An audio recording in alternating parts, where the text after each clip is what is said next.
বাসর রাতে আমার শাশুড়ি আমার রুমে ঢুকে আমাকে বলল, তুমি যেদিন পুজো সম্পূর্ণ করতে পারবে সেদিনই তোমার সাথে আমার ছেলের বাসর ঘর হবে।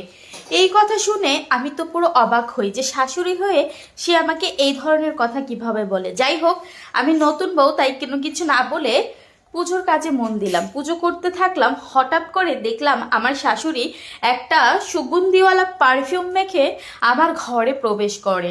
যখনই আমার শাশুড়ি ঘরে প্রবেশ করলো, ওই গন্ধ শুনে আমি একদম অজ্ঞান হয়ে যাই। তার পরের দিন সকালবেলা ঘুম ভাঙার পর দেখি আমি আমার শাশুড়ির ঘরে। এরকম করতে করতে আমি প্রেগনেন্ট হয়ে যাই, কিন্তু আমি আজও জানি না আমার স্বামীকে আর কেই বা আমার এই সন্তানের বাবা। যাই হোক, আমি এক নিতান্তই গরিব ঘরের মেয়ে। আমি পান আনতে পান্তা ফুরোই, এইরকম একটা অবস্থা। তো আমার আমার আমার বিয়ে ঠিক হলো একজনের সাথে। তো আমরা গরিব বলে বড়লোক ঘরে বিয়ে ঠিক হওয়ার কারণে আমি এক পায়ে রাজি হয়ে যাই। আমার মা তো আরো আগে রাজি হয়ে যায়। তো বিয়ে হওয়ার পর বিয়ে যখন মানে ঠিক হলো, তখন আমার মাকে বললাম আমি ছেলের ছবি দেখতে চাই, কার সাথে আমার বিয়ে হবে। আমার মা আমাকে বলল, যারা ভালো মেয়ে তারা কখনোই বায়না ধরে না ছেলের ছবি দেখার জন্য।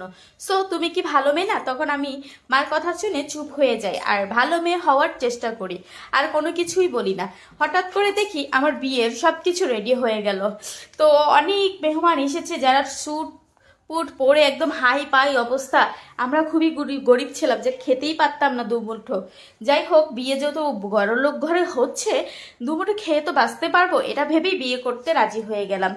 তো বিয়ে হওয়ার পর যখন দেখলাম আমার স্বামী আসছে, দেখি মুখটা পুরো মুকুট দিয়ে ঢাকা। আমার স্বামীর চেহারা আমি দেখতে পাইনি। তারপর যখন বিয়ে সম্পূর্ণ হলো, বাসর ঘরে গেলাম, তখনও বাসর ঘরের সময় আমার স্বামীর চেহারা আমি দেখতে পাইনি। বাসর রাতে আমার শাশুড়ি আমার রুমে ঢুকে আমাকে বলল, তুমি যেদিন পুজো সম্পূর্ণ করতে পারবে সেদিনই তোমার সাথে আমার ছেলের বাসর ঘর হবে। এই কথা শুনে আমি তো পুরো অবাক হই যে শাশুড়ি হয়ে সে আমাকে এই ধরনের কথা কিভাবে বলে। যাই হোক, আমি নতুন বউ, তাই কোনো কিছু না বলে পুজোর কাজে মন দিলাম, পুজো করতে থাকলাম। হঠাৎ করে দেখলাম আমার শাশুড়ি একটা সুগন্ধিওয়ালা পারফিউম মেখে আমার ঘরে প্রবেশ করে।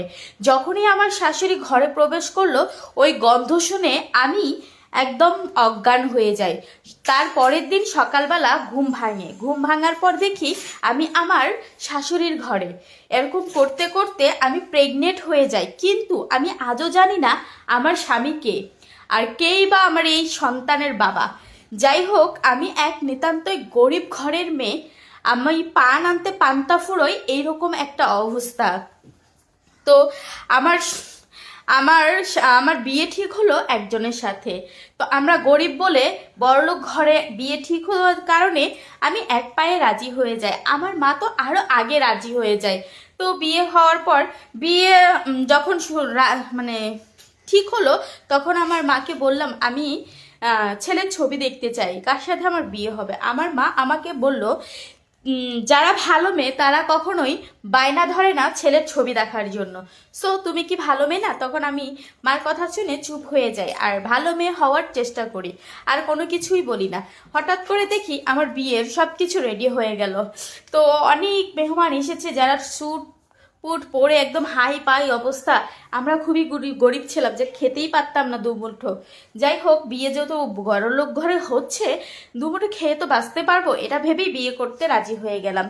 তো বিয়ে হওয়ার পর যখন দেখলাম আমার স্বামী আসছে, দেখি মুখটা পুরো মুকুট দিয়ে ঢাকা। আমার স্বামীর চেহারা আমি দেখতে পাইনি।